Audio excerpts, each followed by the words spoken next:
Welcome to The Explainer. Today, we're tackling a massive point of friction in modern tech, specifically when it comes to security and artificial intelligence.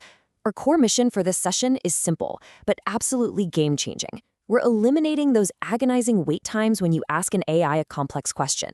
We're going to break down the exact steps for implementing real-time streaming, specifically looking at server-sent events architecture and the absolute necessity of a proxy configuration audit.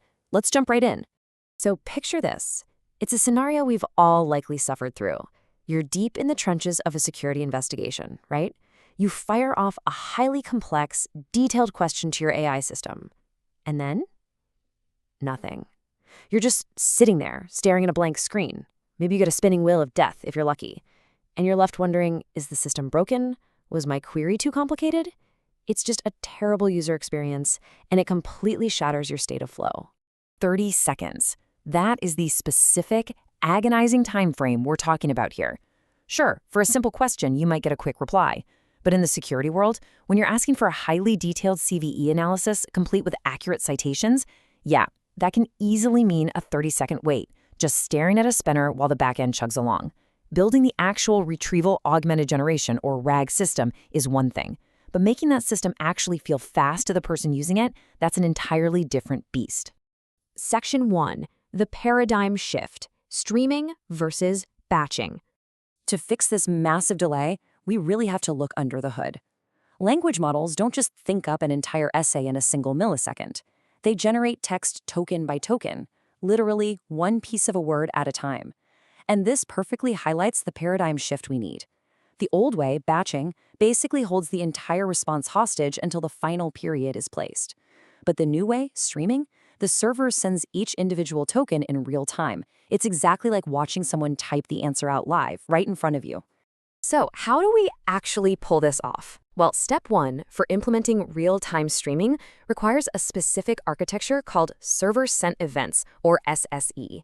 In a recent case study involving the platform AI ThreatLens, their developers achieved end-to-end streaming using exactly this tech. Now, unlike standard web requests, where your browser asks for data and the server replies just once, SSE allows the browser to open a persistent connection.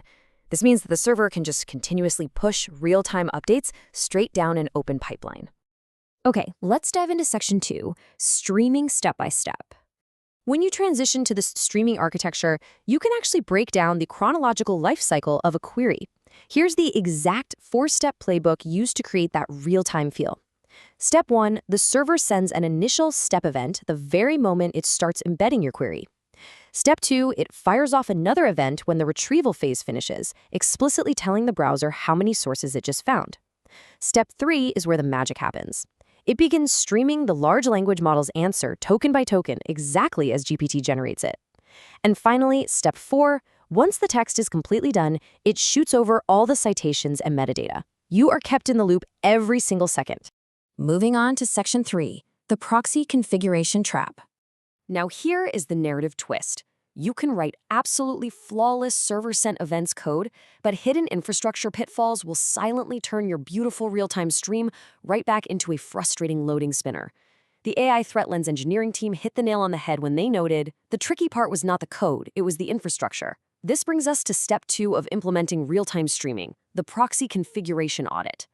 Between your server generating the text and the user's browser displaying it, there's a whole chain of proxies, and every single layer has the power to silently ruin the experience. Let's look at the specific culprits here. The engineers found that a simple JIS compression setting in their Nginx server was silently buffering the entire response. It was literally holding on to all those individual tokens to compress them together, which made the stream completely invisible to the browser. And get this, Cloudflare proxies often do the exact same thing by default. Achieving true streaming requires a rigorous proxy configuration audit at every single hop, from the LLM all the way down to the user's browser, just to make absolutely sure nothing is buffering your stream. Section 4, why latency matters. So you might be wondering, why go through all this trouble? Why audit every single proxy and rewrite your app for server-sent events? It really comes down to the psychology of how users perceive their tools. When you correctly implement this architecture and bypass those buffering traps, the result is night and day. You actually see the embed, retrieve, and generate steps complete in real time. The answer flows in word by word. Even if the backend generation still takes 30 seconds to fully finish, the system feels instantly responsive. Latency ceases to be just a metric. It becomes the defining difference between a frustrating black box and a tool that genuinely feels alive. If you want to see this specific implementation of server-sent events and optimized infrastructure in action, the source material points out that the AI assistant in AI ThreatLens streams answers in real time directly from a live threat intelligence knowledge base. You can actually try it out for yourself over at aithreatlens.org to really feel the difference that end-to-end streaming makes.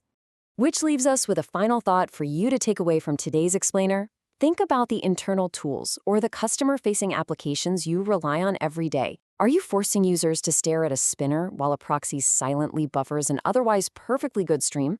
Ask yourself, is your AI a black box, or does it feel alive? It might just be time to audit your own proxy layers and find out. Thank you so much for joining me for this explainer, and happy building!